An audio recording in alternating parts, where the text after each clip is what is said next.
नमस्कार, बहुत स्वागत है आपका। नवरात्र के दिनों में कुछ ऐसे पेड़ पौधे हैं जिसकी जड़ लाकर अपनी किस्मत को बदला जा सकता है। तो चमत्कारी सिद्धियां देने वाली हमारे आसपास बहुत सारे पेड़ पौधे हैं और आज हम उन्हीं पेड़ पौधे की बात करेंगे जो नवरात्र के दिनों में लाए जाते हैं और इसके प्रयोग से धन की मुश्किलें दूर होती है, हर तरह की सुख सुविधाएं प्राप्त होती है। तो ऐसे पेड़ पौधे की आज हम आपके साथ बातें साझा करेंगे जो आपकी किस्मत को पूरी तरह से बदल सकता है। हालांकि जब भी आप कोई भी पेड़ पौधा लेकर जड़ लेकर आएं तो एक दिन पहले उनको निमंत्रण देना है, उनको अपना परिचय दें, कारण बताएं और अगले दिन प्रेम से जाकर प्रणाम करके उनके आग्रह पर उनको घर ले आएं। तो उनमें से पहला पौधा है दूधी का पौधा। ये नाम आपने सुना होगा पहले। दूधी की जड़ सुख की प्राप्ति के लिए प्राप्त किया जाता है, लाया जाता है।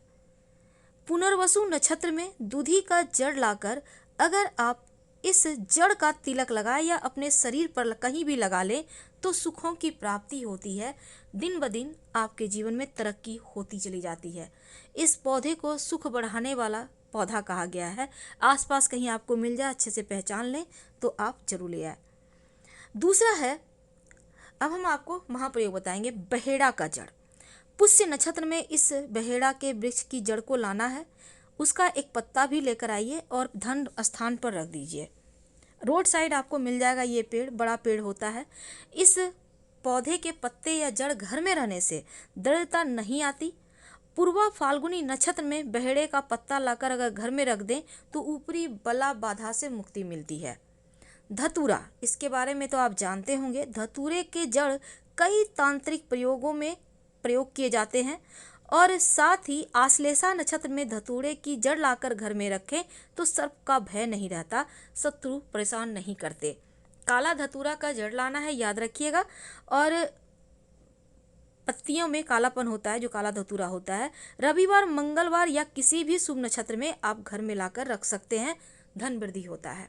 मदार की जड़, मदार वही जो शिव जी को चढ़ता है। रवि पुष्य नक्षत्र में लाए जाने वाला ये जड़, हालांकि नवरात्र के 9 दिनों में किसी भी दिन आप ला सकते हैं, याद रखिए, कोई भी जड़।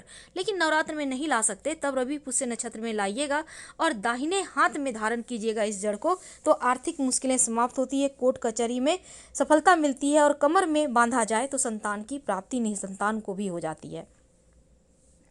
तो जड़ का महत्व बहुत है तंत्र क्रिया में। माना जाता है मदार की जड़ अगर कोर्ट कचहरी की मुश्किलों से परेशान है तब आर्द्रा नक्षत्र में लाकर आग की जड़, मदार की जड़ को लाकर ताबीज की तरह गले में बांधे तो सफलता प्राप्त होती है। हत्था जोड़ी, नवरात्र के दिनों में, दीपावली के दिन कभी भी इसको लाया जा सकता है।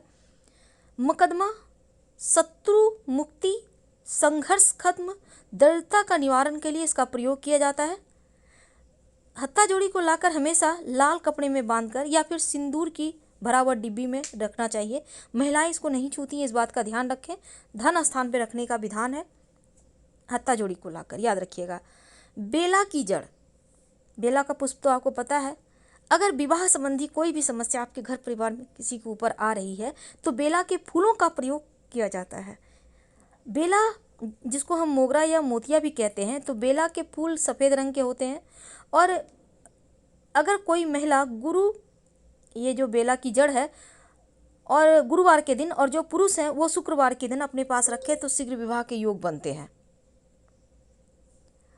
चमेली का जड़, अब ये चमेली का जड़ क्या होता है? आपने नाम सुना होगा, बेला, चमेली, चंपा, सब एक ही जात के पुष्प हैं पर अलग अलग होते हैं। जो चमेली की जड़ है अनुराधा नक्षत्र में लाया जाता है या फिर नवरात्र के दिनों में, किसी भी 9 दिनों में आप किसी भी दिन ला सकते हैं। शत्रु भी मित्र बन जाते हैं।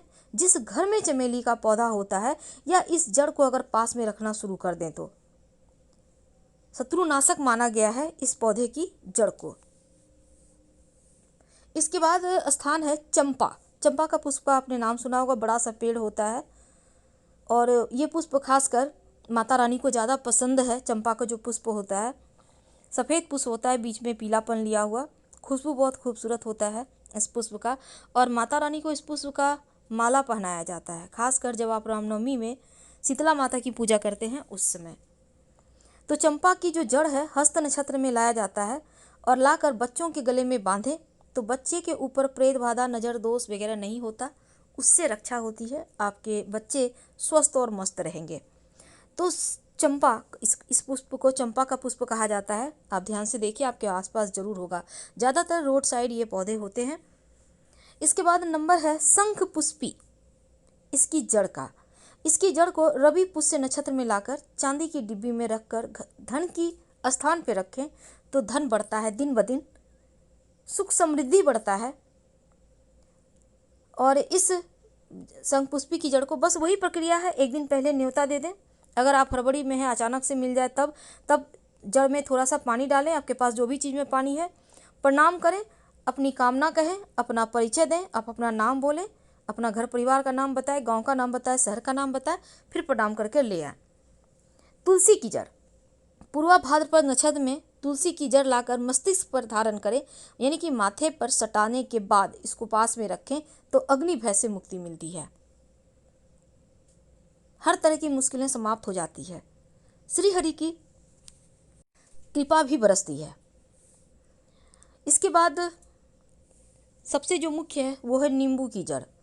माना जाता है उत्तरा फाल्गुनी नक्षत्र में नींबू की जड़ लाकर उसे गाय के दूध में घिसकर निसंतान स्त्री को पिलाया जाए तो पुत्र की प्राप्ति अवश्य होती है। और नवरात्र के दिनों में किसी को संतान की चाहत है तो इस जड़ को लाकर इसको गाय में के दूध में घिस कर, नहीं कि उसको घिस ले, दूध में मिलाकर पिला दें तो संतान प्राप्ति जरूर होगी, क्योंकि इस समय 9 के 9 दिन सिद्धि वाले दिन हैं। तो किसी भी दिन कोई प्रयोग करेंगे तो जल्दी ही आपकी कामना पूर्ण होती है। काले एरंड की जड़, श्रवण नक्षत्र में एरंड की जड़ लाकर अगर निसंतान स्त्री गले में बांधे तो संतान की प्राप्ति अवश्य होती है। आप नवरात्र में किसी भी दिन लाकर इसको ये प्रयोग कर सकते हैं, संतान की प्राप्ति की कामना पूरी होती है। और माना जाता है जो एरंड की जड़ है, ये वैसे तो एरंड का बीज बहुत विषैला होता है, लेकिन इस जड़ से शत्रु विरोधी दूर ही रहते हैं। लट्ट जीरा, इसको तो आपने अक्सर सुना होगा, हम अपने वीडियो के माध्यम से भी बताते हैं।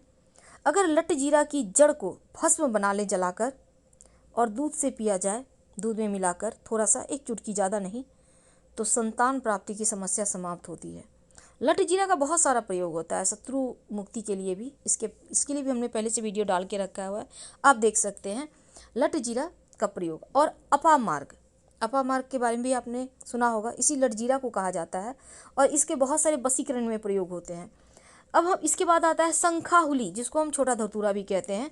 तो शंखाहुली की जो जड़ है भरणी नक्षत्र में लाया जाता है और लाकर इस जड़ को ताबीज में जड़ दें और गले में पहने तो विपरीत लिंगी व्यक्ति भी आसानी से आपके तरफ खींचा चला आता है, आकर्षित होता है। इसको हम छोटा धतूरा कहते हैं, याद रखिए, शंखाहुली इसका नाम है। नवरात्र में किसी भी दिन लाकर ये प्रयोग कर सकते हैं। उट कटारी, नाम आपको अजीब लगेगा सुनकर, लेकिन आप ध्यान से देखिए इस तस्वीर को, इसको कहते हैं उट कटारी। अगर आप राजनीति के क्षेत्र में तरक्की चाहते हैं तो यह जड़ी राजयोग देने वाला है। इस पौधे को बहुत से लोगों ने देखा होगा, हालांकि भाग्य में वृद्धि करने वाला। और इस पौधे को अगर लाकर पूजा करें, दुर्गा माँ के चरणों में रखकर पूजा करके इसको पास में रख लें, पॉकेट में रख लें। अगर आप राजनीति में किस्मत आजमाना चाहते हैं तो जरूर साथ मिलेगा। रक्त गुंजा, लाल गुंजा भी इसको कहते हैं। रक्त गुंजा को आपको पता होगा क्योंकि ये दीपावली के समय जब माँ लक्ष्मी की पूजा होती है इसमें ज़्यादा प्रयोग होता है। इसको रत्ती भी कहते हैं क्योंकि इसका वजन एक रत्ती के बराबर ही होता है और पहले के ज़माने में इसको सोने की तौल की जाती थी, सोने को। तो इस पौधे की जड़ को रवि पुष्य नक्षत्र में या फिर नवरात्र के किसी भी दिन लाकर आप धूप दीप दिखाकर जड़ को लाकर गाय के दूध से धोकर घर में रखें और थोड़ा सा अपने पर्स में रखें, सारे कार्य सिद्ध होंगे, मान सम्मान बढ़ेगा, धन बढ़ेगा। इस पौधे को कहते हैं सुदर्शन। सुदर्शन की जड़, सुदर्शन की जड़ अगर हाथ में बाह में बांध लें तो राजा का भी प्रिय हो जाते हैं। कहने का तात्पर्य हर कोई इसको सम्मान देता है, हर किसी का प्रिय होता है। पुष्य नक्षत्र में आप लाकर कमर में बांधे तो राजा मंत्री अधिकारी बस में होता है अथवा राजा का प्रिय हो जाता है।